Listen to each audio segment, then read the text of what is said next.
monitor ဝယ်မယ်ဆို resolution refresh rate နဲ့အတူအရေးကြီးဆုံးတစ်ခုကတော့ panel type ပါ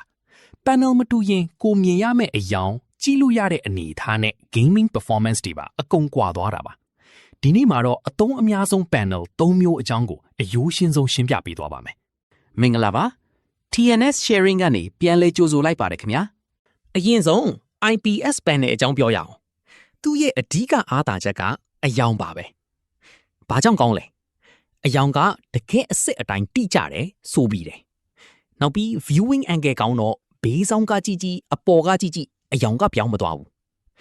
ဘယ်သူတွေအတွက်သင့်တော်လဲဆိုရင် designer တွေ video editor တွေနဲ့အပြင်ကကာလာအတိုင်းအတိအကျလိုချင်တဲ့ content creator တွေအတွက်အကောင်းဆုံးပါပဲ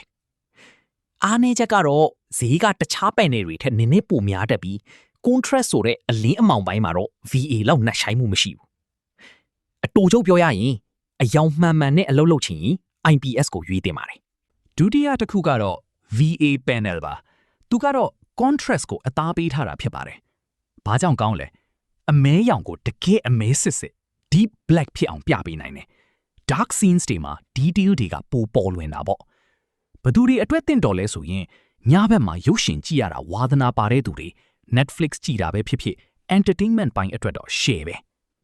အားနည်းချက်အနေနဲ့ကတော့ response time ကနည်းနည်းနှီးတတ်တော့အယမ်းမြန်တဲ့ game တွေကစားရင်ပုံရိပ်ဝေတာ ghosting မျိုးဖြစ်နိုင်တယ်အတူတူပြောရရင်ရုပ်ရှင်ကြည့်ဖို့နဲ့ entertainment အတွက်ဆို VA ကအမိုက်စားပဲနောက်ဆုံးကတော့ TN panel ပါသူကတော့အမြန်နှုန်းအတွက်တီးတန့်ပဲဖြစ်တယ်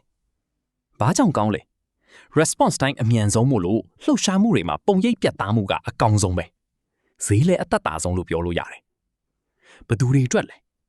အနိုင်အရှုံးကစက္ကန့်ပိုင်းအတွင်းမှာရှိနေတဲ့ competitive gamer တွေ CS2 Valorant လို FPS game ဆော်တဲ့သူတွေအတွက်အသင့်တော်ဆုံးပဲအားနည်းချက်ကတော့ကာလာကနည်းနည်းဖြူဖြော့ဖြစ်နေတတ်ပြီးဘေးဆောင်ကြည့်ရင်အယောင်ပြောင်းသွားတာမျိုး viewing angle မကောင်းတာမျိုးရှိတယ်အတူချုပ်ကတော့ pro ဆန်ဆန် game ဆော့ဖို့ဆိုရင်တော့ TN ကအမြန်ဆုံးပဲကဲဒါဆိုကိုရှိက monitor ကရောဘာ panel အမျိုးအစားလဲသိချင်နေကြပြီမို့လား software နဲ့အတိအကျစစ်ဆေးနည်းကိုပြောပြပေးသွားပါမယ်အရင်ဆုံး browser မှာ hwinfo.com ကိုသွားပါ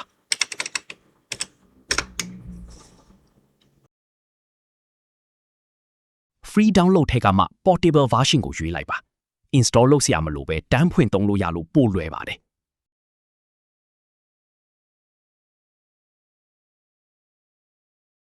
download ရလာတဲ့ zip file ကို extract လုပ်ပြီး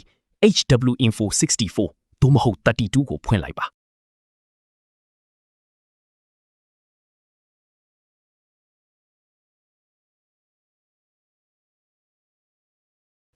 ပြီးရင်ဘယ်ဘက်ကစရင်းထဲမှာ monitor ဆိုတာကိုရှာပြီးနှိပ်ပါညာဘက်မှာပေါ်လာတဲ့ LTN 1568002ဆိုတဲ့ကုတ်လေးကိုမှတ်ထားပါသို့မဟုတ် copy ကူးလိုက်ပါ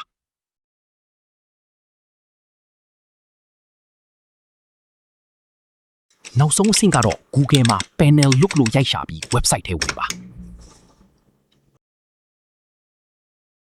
ခုနကရလာတဲ့ကုတ်လေးကိုရိုက်ထည့်ပြီးရှာလိုက်ပါ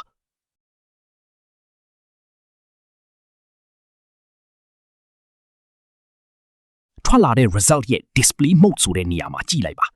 TN IPS AES/ADS ဒါမှမဟုတ် VA ဆိုပြီးအတိအကျရေးထားတာကိုတွေ့ရပါလိမ့်မယ်အခုလောက်ဆိုကိုယ့်အတွက်ဘယ် panel ကအကိုက်ညီဆုံးလဲဆိုတာသိလောက်ပြီပေါ့နော် editing design လုပ်မှာလား IPS ကိုဝယ်ပါ movie entertainment အတွက်လား VA ကိုရွေးပါ e-sports FPS game တွေပဲစုံချဆော့မှာလား TN ကအကောင်းဆုံးပါဒါပေမဲ့အခုနောက်ပိုင်းမှာ gaming IPS တွေလည်းပေါ်နေပြီမို့ gaming ရောကာလာရောနှစ်မျိုးလုံးကိုတပြိုင်တည်းရနိုင်နေပြီဆိုတာလည်းမမိနဲ့ဘူးနော်ဒီဗီဒီယိုလေးကအသုံးဝင်နေဆိုရင် like and follow လုပ်ထားဖို့မမိနဲ့ဘူး